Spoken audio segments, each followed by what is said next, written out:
આછોડ road ઉપર દારૂલૂમ નજીક સર્જાયો અકસ્માત। આમોદ આછોડ રોડ ઉપર અલ્ટો કાર ચાલકને બચાવવા 22 ચક્કાની ટેન્કર ટ્રક રસ્તા પરથી ખાબકી। ડ્રાઈવરની સમય સૂચકતાએ મોટી દુર્ઘટના ટાળી। દહેજથી બાલાસિનોર તરફ રાખોડા કોલસાની રાખ ભરીને જતી 22 ચક્કાની ટેન્કર ટ્રક અચાનક રસ્તાની સાઈડમાં ખાબકી ગઈ હતી। પ્રાથમિક માહિતી મુજબ સામે આવેલી અલ્ટો કારને બચાવવા માટે ટ્રકના ડ્રાઈવરે ક્ષણભરમાં સમજદારીપૂર્વક સ્ટીયરિંગ રોડની સાઈડ તરફ વાળી દીધું હતું। ડ્રાઈવરની આ બહાદુરી અને સમય સૂચકતાના કારણે મોટી જાનહાનિ ટળી હોવાનું માનવામાં આવી રહ્યું છે। જો ટ્રક સીધી કાર સાથે અથડાઈ હોત તો ગંભીર અકસ્માત સર્જાઈ શક્યો હોત।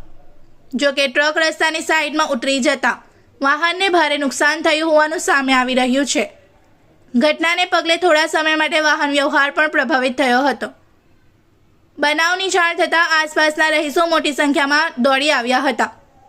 એક સવાલ જરૂર ઉઠે છે, આવા ભારે વાહનો માટેના માર્ગો પર સલામતીના પૂરતા માપદંડો છે કે નહીં અને બેદરકાર ડ્રાઇવિંગ करनारा नाना वाहन चालकों सामे कड़क कार्यवाही क्यारे थशे।